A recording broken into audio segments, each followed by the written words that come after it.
হে আমার উম্মত, আমি যে আলোচনা করছি বুজুর্গ আলেম ওলামার কথাগুলো নকল করে করে আপনাদের কাছে পেশ করছি। আমার এলেম কালাম নাই, আলেম ওলামা বুজুর্গ ব্যক্তিদের কথা নকল করে আপনাদের সম্মুখে উপস্থাপন করছি।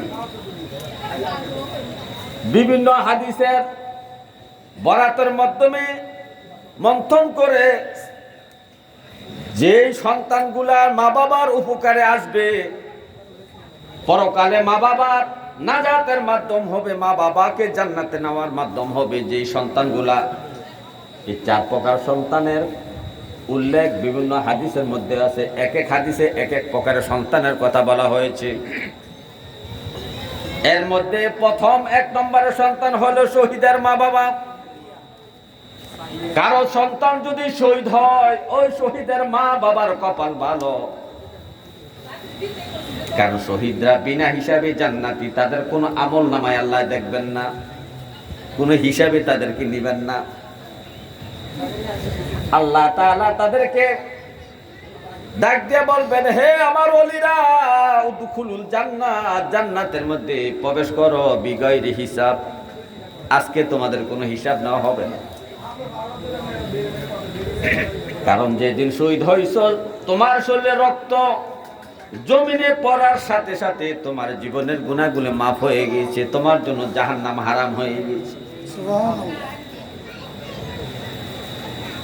শহীদের মা বাবা, যে মা বাবা শহীদ সন্তানের মা বাবা হইতে পারছে, ওই সমস্ত মা বাবার কপাল ভালো, তাদের কপাল ভালো। নবীজি যখন যুদ্ধ করে, যুদ্ধ শেষ করে মদিনার মধ্যে প্রবেশ করবেন, মদিনার শহরে, তখন নবীজি উঠে চড়ে মদিনার দিকে যাচ্ছেন। মদিনার শহরের কাছাকাছি আসার পরে এক বৃদ্ধ মাকে নবীজি দেখলেন। ওই বৃদ্ধ মহিলাকে দেখে নবীজি তাকে চিনলেন, বৃদ্ধ মহিলাও নবীজিকে চিনলেন। নবীজি ও বৃদ্ধ মহিলার কাছে ওট থামাইয়া বলতেছে, বুড়িমা, ও মা, আপনি কি অমুকের মা না? মহিলা বলে, ইয়া রাসূলুল্লাহ, আমি অমুকের মা।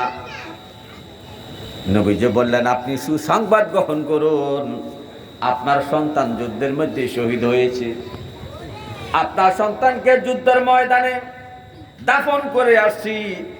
আপনি অতি ভাগ্যবান মহিলা, আপনি অতি ভাগ্যবান মহিলা। যে মহিলা সন্তানের টেনশনে মদিনা থেকে বাইর হইয়া যুদ্ধের ময়দানের দিকে পাগল পারা হয়ে রওনা দিয়েছেন, হায় হায় হায়, আমার সন্তানের কি হইল, সন্তানের খবর পাচ্ছি না। সন্তানের খোঁজ নেওয়ার জন্য মদিনা থেকে বাইর হইয়া যুদ্ধের ময়দানের দিকে দৌড়াচ্ছে। আর ওই মহিলার কাছে যখন নবীজি তার সন্তানের শহীদ হওয়ার খবর দিলেন, মহিলা চোখের পানি মুছে বলতেছে, ইয়া রাসূলুল্লাহ, আমার সন্তানের জন্য আর কোনো আমার আফসোস নাই, দুঃখ নাই, আমি চোখের পানি মুছে ফেললাম, কারণ আমি জানি আমার এই সন্তানটা আমাকে জান্নাতে নিয়ে যাবে, সুতরাং এই সন্তানের জন্য আমি বড় খুশি। সুবহানাল্লাহ।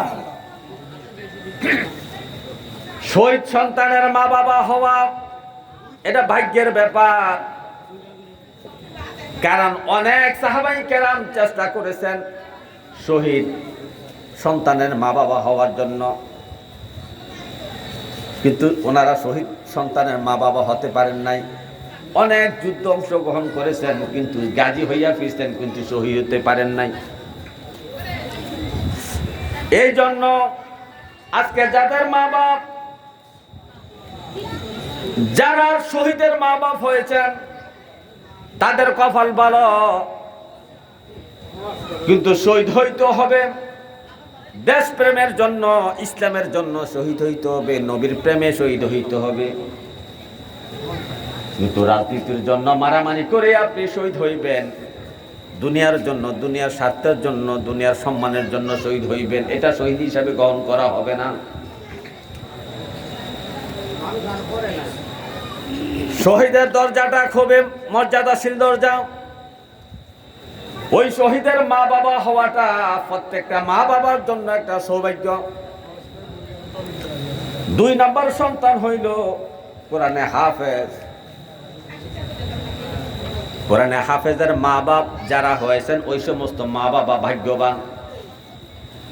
হাদিস শরীফের মধ্যে আছে নবীজি বলছেন, হে আমার উম্মত,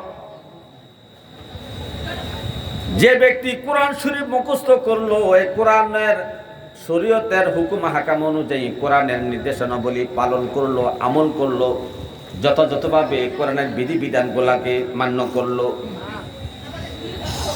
এই মান্য করে যদি এই ব্যক্তিরা দুনিয়া থেকে বিদায় নিতে পারে, এই কোরআনে হাফেজকে হাসরের মাঠে তার ফ্যামিলির, তার পরিবারের 10টা মানুষ যারা জাহান্নামী বলে আল্লাহর কাছে গৃহীত হয়েছেন, যাদের সিদ্ধান্ত হয়েছে তারা জাহান্নামে যাবে, এমন 10 জন ব্যক্তিকে ওই কোরআনে হাফেজ, ওই হক্কানি আলেম সুপারিশ করে তার ফ্যামিলির 10টা, তার আত্মীয় স্বজন সহ 10 জন ব্যক্তিকে সুপারিশ করে সে জান্নাতে নিতে পারবে, নবী বলেছেন। সুবহানাল্লাহ।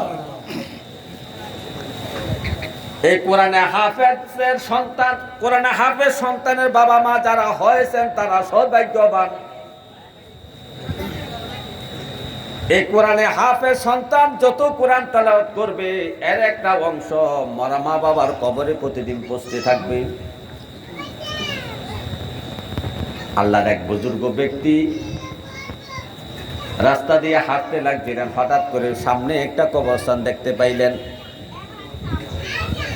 ওই বুজুর্গ ব্যক্তির প্রতিদিনে তার একটা অভ্যাস ছিল, রাস্তা দিয়ে হাঁটতে গেলে কবরস্থান দেখলেই জিয়ারত করতেন, কবরবাসীদের জন্য সূরা কেরাত করে হাদিয়া পেশ করতেন, মুনাজাত করতেন, তাদের পক্ষ থেকে মাফ চাইতেন।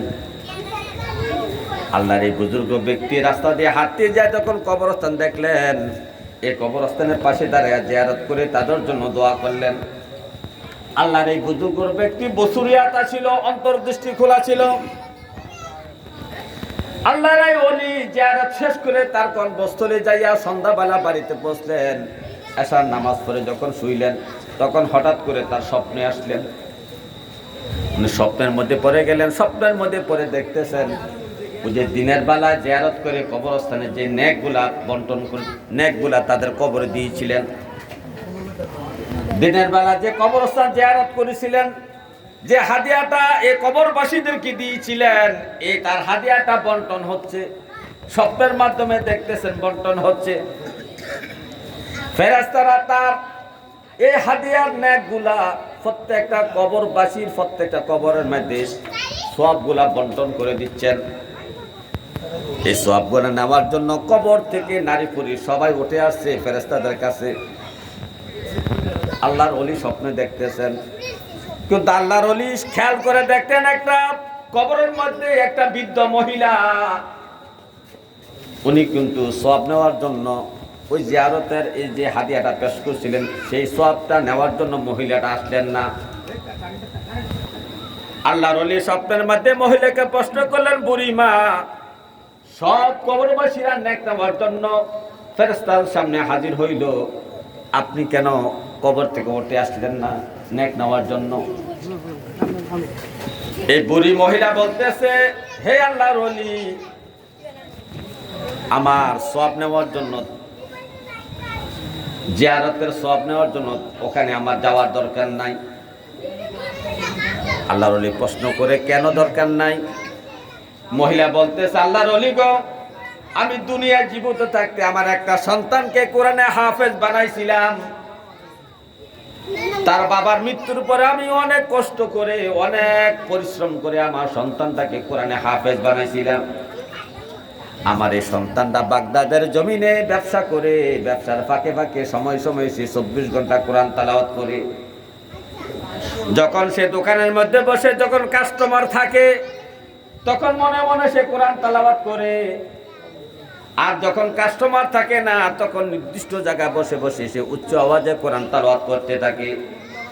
আমার সন্তানকে আমি কোরআনে হাফেজ বানানোর কারণে সন্তান যতদিন কোরআন শরীফ পড়ে, কোরআন তেলাওয়াত করে, কোরআন খতম করতেছে, সব কিছুর যা যা নেক আমার কবরে প্রতিদিন আসতে আছে। জোরে জোরে বলেন সুবহানাল্লাহ।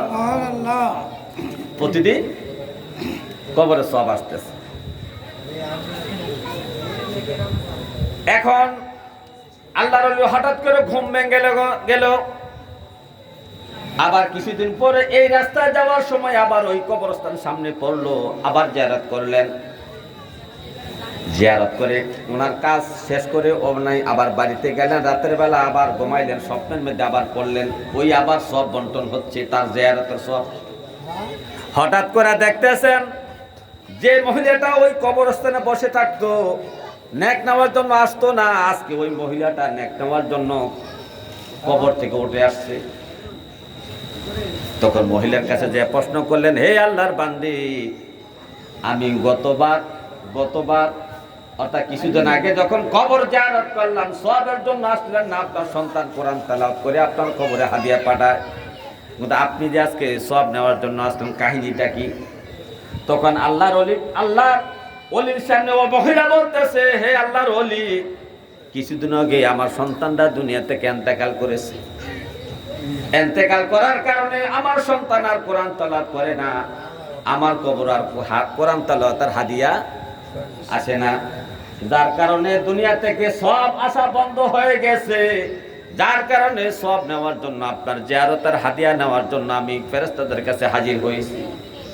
তখন আল্লাহর ওলি তো মহিলাকে প্রশ্ন করতেছে, ওরে আল্লাহর বান্দি, আপনার সন্তান কোন এলাকায়, কোন জায়গায়, কোন বাজারে ব্যবসা করে? মহিলা সব ঠিকানা বললেন। যাওয়ার পরে উনি ওই জায়গার তল্লাশি নিয়ে দেখলেন যে ঠিকই আল্লাহ ওই কোরআন হাফেজ বান্দারা দুনিয়া থেকে বিদায় নিয়েছেন। তো এই কথা বলার উদ্দেশ্য হলো, কোরআন হাফেজের মা বাবা অতি ভাগ্যবান। কোরআনে হাফেজের মা বাবা হওয়া, কোরআনে হাফেজের দাদা হওয়া, কোরআনে হাফেজের নানা হওয়া, এটা সৌভাগ্যবান ব্যক্তির কপালে জুটে। সবার ভাগ্য যদি কোরআনে হাফেজের বাবা হওয়া যায়, তো তাহলে সবারই মনে ইচ্ছা আছে কোরআনে হাফেজের বাবা হওয়ার।